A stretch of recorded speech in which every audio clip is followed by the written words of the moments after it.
Welcome to the intersection of technology, cybersecurity, and society.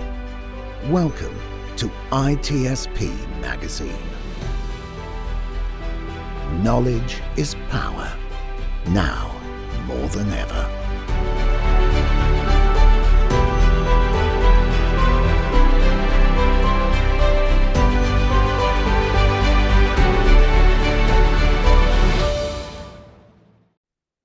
Welcome to the Soulful CXO. I'm your host, Dr. Rebecca Wynn. We are pleased to have with us today, LaFon Gooch. Tara is the two-time business founder and entrepreneur. Currently, she is the CEO and founder of Best Branding Solutions, responsible for the strategic direction and promotes their clients' first culture to driving long-term success. The company helps executives and businesses improve their personal brand and digital footprint to showcase them as subject matter experts, leaders, and visionaries in the field. Prior roles included leadership positions in sales and client relation management. Her latest book, How to Grasp Confidence and Own Your Power, is a roadmap to cultivating unshakable self-assurance. Her international TED Talk serves as a beacon of hope, reminding listeners that confidence is not a distant dream, but an attainable reality. Tara, it's great seeing you again. Welcome to the show. Hey, Rebecca, thanks so much for having me. Your background is fascinating. Can you explain to everybody how in the world did you get to where you are today, coming from relations management and sales, and now being the powerhouse that you are today? I love that. Wow, it's such an interesting journey. So I'm a corporate dropout, right? One day I just realized, why am I doing this? I felt like I was living someone else's dream. I felt like I was chasing someone else's version of success and not being true to myself and my authentic self. And I realized that nobody really knew who I was. And that was not good enough for me. So I decided to go out on my own, become a full-time entrepreneur. I like a crazy person, right? With no backup plan, just went head first. And here I am today, and my book's been out for a month, and it's a best-selling book, and I can't believe it. I'm pinching myself every single day. How did you get the courage to make that move? Did you watch a lot of podcasts? Did you meet with a lot of people to ask? How did you allow your authentic self to come out? Because I know that kept me back for many years. What did you do to get over that hurdle? It was not easy, right? It's not one of those things that happened overnight. I didn't snap my fingers and boom, here I am being my authentic self. It was a struggle because I realized through this journey that I had been wearing a mask my whole life, that I felt like I had to be somebody else to fit in. That was with my personality. I didn't think people would like my genuine personality. I didn't like the way I looked even, right? Even growing up, I didn't like the name Tara. I didn't like the fact that I had pale skin and dark hair when other people had blonde hair, blue eyes, and tan skin. I wanted to always be somebody else. And it took some time, some revealing. And I feel like as human beings, we're like onions, right? So we have all of these layers we need to peel back to get to the center of who we really are.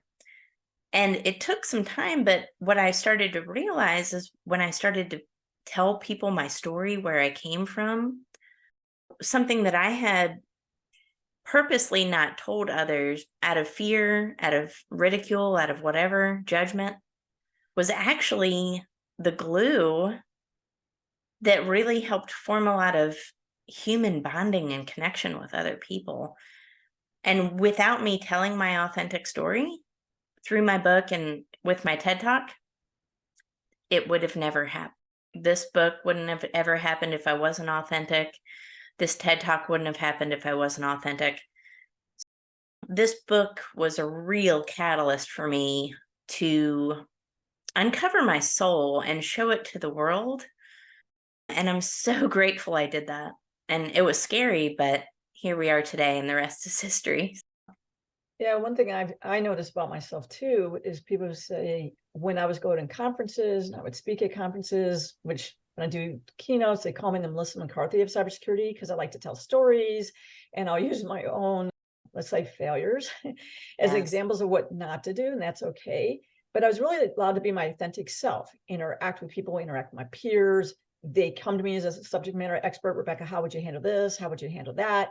And then when I would go into certain corporations, I felt like they wanted me to be how they read a chapter in a book on how you should be an executive. And I always felt, like you said, I felt like I was in a straitjacket all the time, because I'd like to go ahead and be a person who's a coach and a mentor, and I know my stuff. Those are all assets to a lot of people. Did you find that too, that when you made that transition, that you're running into more and more like people like you and I, that we're finding our tribe? Yes. It's almost like you're in a real, like an auditorium, tens of thousands of seats. And it's dark, but there's one little flicker of light. Somebody's holding up a small candle, and it's hard to see at first. And you have to get a little bit closer and closer. And then you realize that that one flicker of light, that's your tribe, right? That's one person that you connect with. And that's how it was for me on LinkedIn when I first got started. I didn't have a community. I didn't have a tribe yet, but I would put up posts that were inspirational, that helped me. I would share failures. I would share times that I got up, right? Times I've fallen and got back up, inspirational things that I knew could add value to somebody else's life. And it was like that one little flicker of light in an auditorium of thousands and thousands of people, but people, the right people, the aligned people that I needed, my tribe, started to see that light. And the more I posted, those people started to gravitate towards me. And I think a lot can be said about that. And again, that goes back to being authentic. It's not about sharing all your successes and how great we all are. It's about sharing those relatable stories, those times you've fallen, because that's what people need right now. There's a lot of people out there that feel like they're low, right? Think of all these mass layoffs that are happening right now. People need encouragement. They need support. They need a source of inspiration, a beacon of light, of hope. So be that person and show them that no matter what you're going through, guess what? Here's your inspiration for you. I did it. I overcame, and so can you.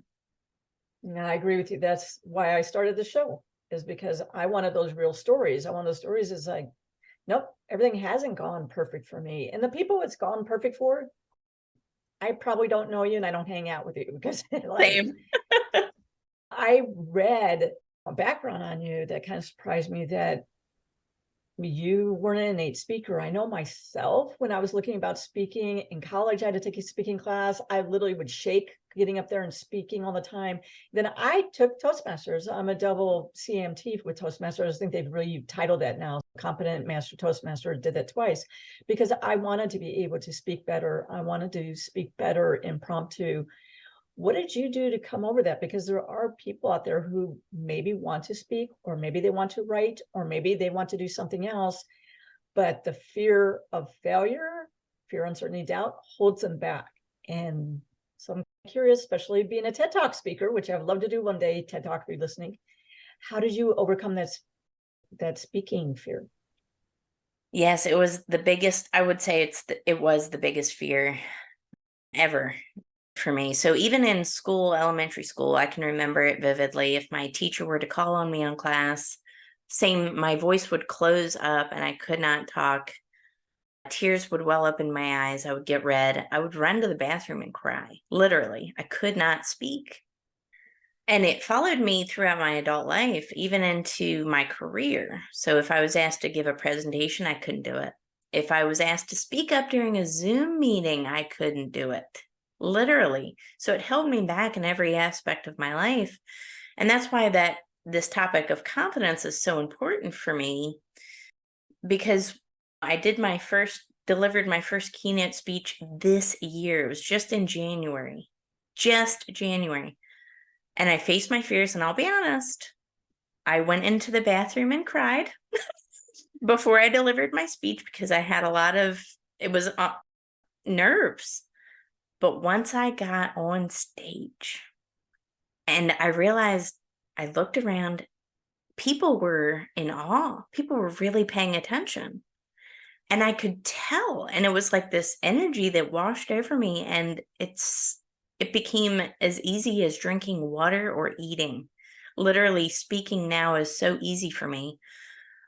But I started with just like this podcast interviews. So 2022, I would say I did about 60 to 70 podcast interviews. And a lot of that's impromptu. And I did a NASDAQ interview with NASDAQ last year that really helped get me out of my comfort zone, because they asked me questions I was not prepared for, right? So it helped me with my impromptu. Now it's so easy. So it's really putting in the reps. But those things that are our biggest fears generally are probably something that we should look into a little bit more. And again, if it was my biggest fear, and I used to literally run away from it. Now I run toward it. And if that doesn't give anybody inspiration to get into speaking, I don't know what will. But you just have to face your fear. And when you're the subject matter expert, just believe it and conquer it and do it and put in those reps. We have to have the self-belief. And I feel like a lot, especially as women, suffer from that too, that we downplay our subject matter expertise. We downplay all these traits and abilities that we have. It's all in our heads, all of it. Just try something new and step outside of your comfort zone and watch what happens. Yeah, I agree with you. I think what you fear most, a lot of times that's where your life is taking you to, and you should do that. So what lessons did you learn when you made that transition to being an entrepreneur? Because I'm sure you have big lessons learned there. I know one of the things I learned is that people who say that they're going to be there and help you day in and day out and help you with success and push you, maybe they were telling me the true words, but I found out a lot of times it's a lonely road trying to get there. What did you learn? Yes, it's a lonely road. And the more success that you get in life, sometimes the more false friends that attract you as well, right? Those people who are not supporters. So you have to, the biggest lesson I learned are pay attention to the actions of people, right? Don't pay attention to the words of people, pay attention to the actions. And my road was bumpy. So when I left my corporate job, I left a company car, I left a company cell phone, I left a company laptop. When I say I started from zero, I mean it. I didn't even have a car, but I did it anyway because there was a little seed of self-belief in me that said, I just want more out of life. I know this is not my purpose. I know my soul's not happy and fulfilled. So it's going to suck. I'm going to get over it, and I'm going to try it anyway. And I'm really glad that I did. And it was uncomfortable and it was hard. And I learned a lot of lessons along the way.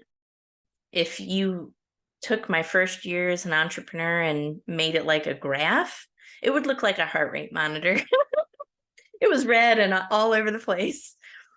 Now it's a lot more steady and calm colors. It's not red and splashes everywhere. So it's gonna be hard at first, most likely, and that's okay. I feel like that adversity is the thing we need to teach us exactly the lessons we need, right?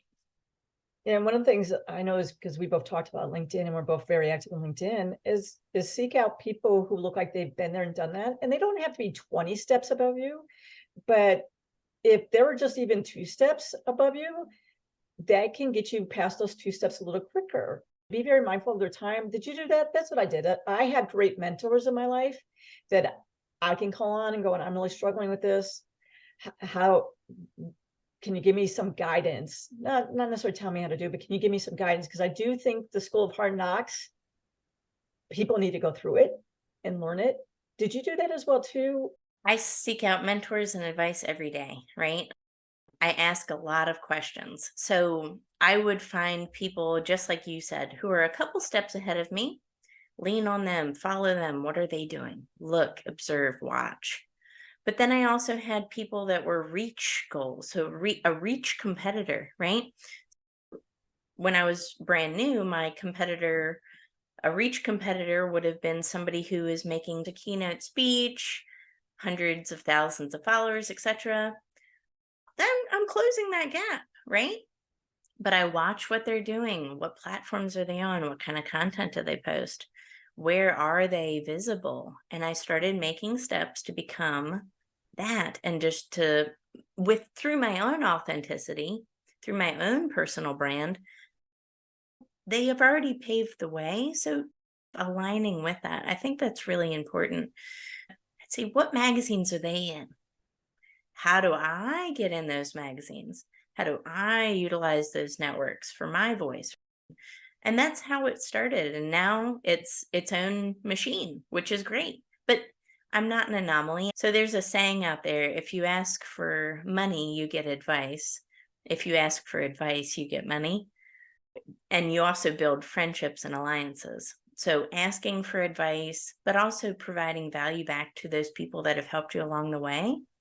So key, so crucial in developing that tribe that you need, but also that support system and network, so that when you are ready to do something, you have people to help you, that are waiting to help you, that want to help you. I was talking to someone yesterday about the shows that I do. And one thing I told them, I said, we put a lot of work in.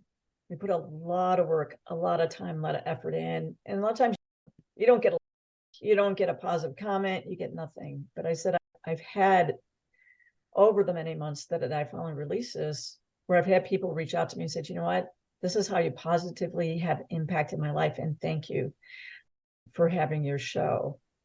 Yeah. I try to do that for others because I've seen how much it's impacted my life. Is that what you find too? I tell people, if I can be that positive ripple effect to someone else's life, even if they're like going, oh my God, I don't want to do it that way because look what happens. I tell people what I view things as that can be a generational impact. You either don't want to do it the way I did because I made a major faux pas, I'm a human, or you might say, hey, look at her, man, if she can do it, I definitely can do it. And I said, that's a generational thing. And it's a global ripple. That's what I look at. Was I a positive global ripple more times than not? Because again, I'm human, I'm gonna make faux pas. Is that what you see as well too, that really leads you as your heart and your soul? Absolutely. I feel like everyone's purpose is to help others. So our purpose, why we're here on earth, is to contribute to the betterment of humanity, society, the collective as a whole. And if we do that, again, it's with intentionality. It's not about self-service, it's about service to others. If we can do that, absolutely, we will create that positive ripple effect. What it leads to is impact. And if you can create impact, and my goal is nothing short of global impact. At the beginning of this year, I set my intention that I wanted to help 1,000 people all over the world succeed. So my intention was to help 1,000. Now that's going to be my intention for a month, right? And honestly, that's why we do it. That's why we do what we do.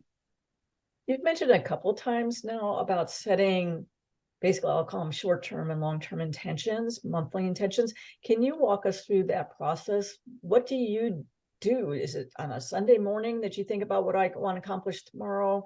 How do you walk through that? What is the process so people can try and incorporate that into their life? Yeah, I think it's really important. I start my day off with an intention. You could call it a goal. I call it intention because that makes me, I think when we think of a goal, it's okay to not do it. Oh, it's okay to not work out today, or it's okay if I cheat a little bit on my diet today. It was a goal, but it's all right. What's your intention? If your intention is to live a healthier life, then you're probably going to stick with it a little bit longer, a little bit more strict, right? The same thing when you go to set your intention for business, for impact, for change. It's an intention, and I set those intentions every morning. And I say to myself, sometimes I write it down, this is my intention for the day. And I don't stop my day until that intention is satisfied. So if I haven't touched enough people that day, if I haven't made enough impact, if I haven't done whatever, I make sure I get that intention done. I want to really be an agent of change. So I create these intentions every day. And then at the end of the day, I express gratitude for fulfilling those intentions. I do the same thing for every month. Now, sometimes goals are broken, and that's a good thing, right?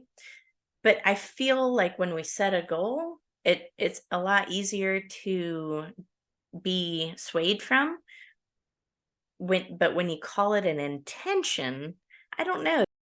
There's maybe it's a psychological power that goes behind it. I'm not sure, but I think it's a lot more powerful.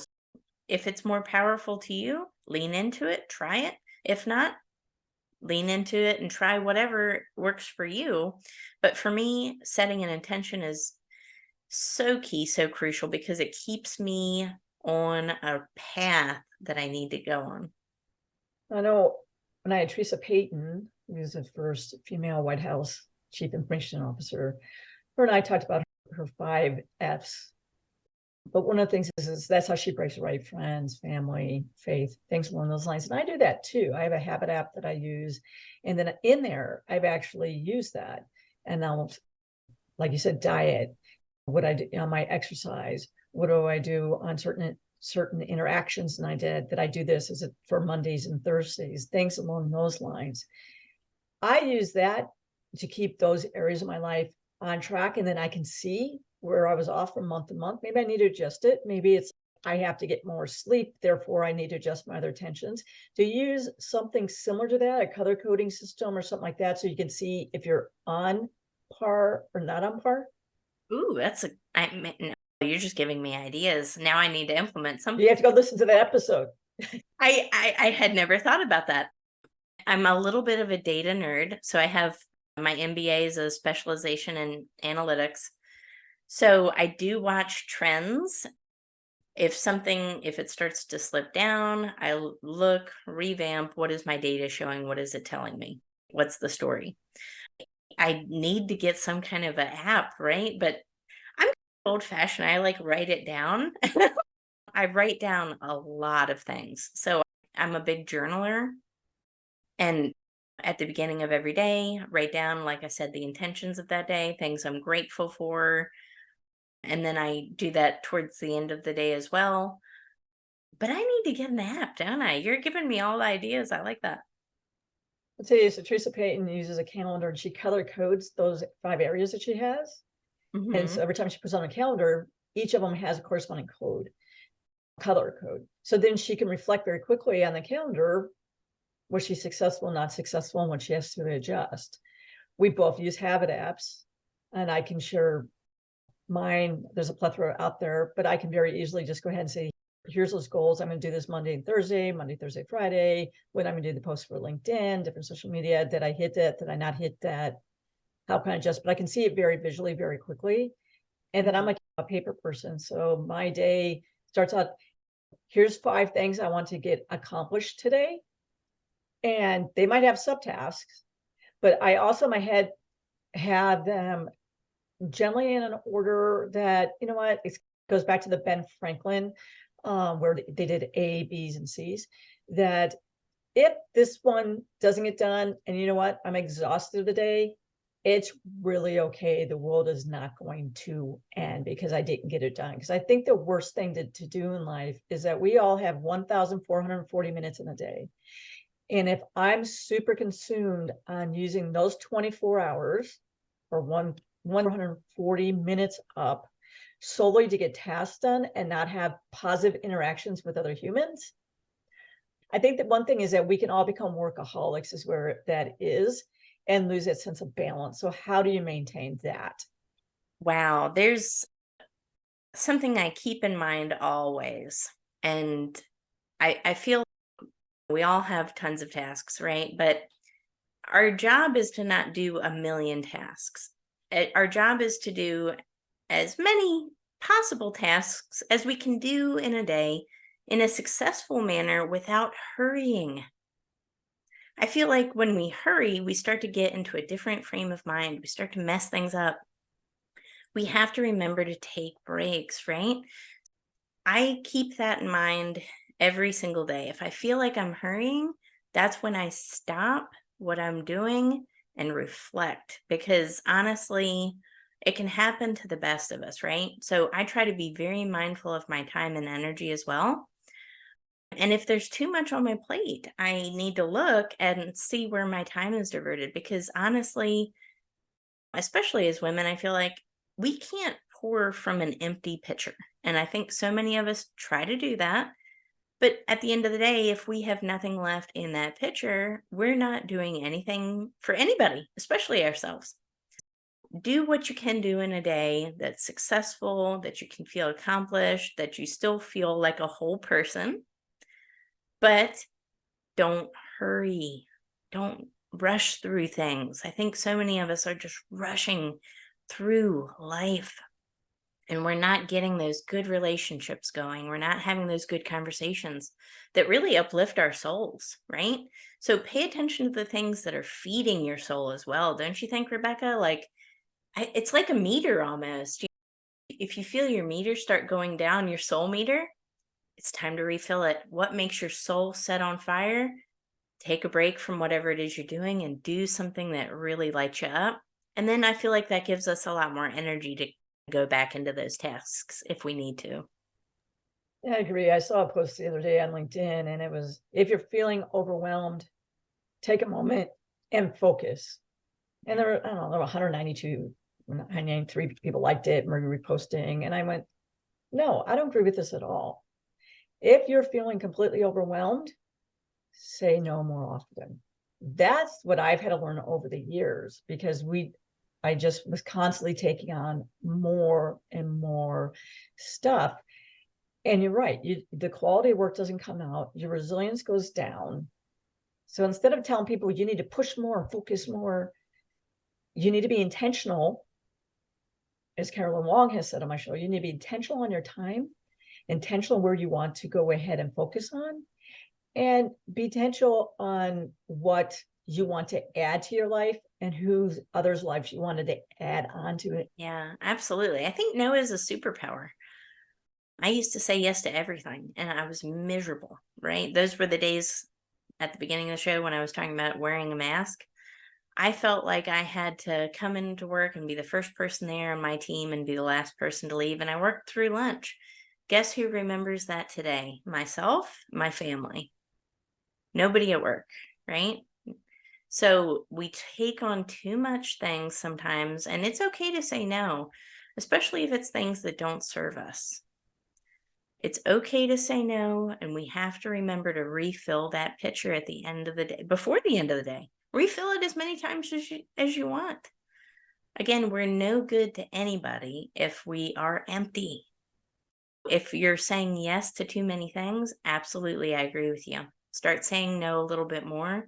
And a part of that's like owning your power, knowing your worth, and knowing that it's going to be okay if you don't say yes to everything. Some people may not like it, and that's just perfectly fine. Tara, our time is run short. What is the best way for people to find out more about you, engage you in speaking engagements, and then learn more about your company? Oh, wonderful. One of the best places to find me is on LinkedIn, but you can also find me on my personal website, LaFonGooch.com, or bestbranding.solutions, which is my company. Tara, you are a soulful CXO. Thank you so much. We hope you enjoyed this conversation. If you learned something new and this story made you think, then share ITSP Magazine with your friends, family, and colleagues. If you represent a company and wish to associate your brand with our conversations, sponsor one or more of our columns. We hope you will come back for more stories and follow us on our journey. You can always find us at the intersection of technology, cybersecurity, and society.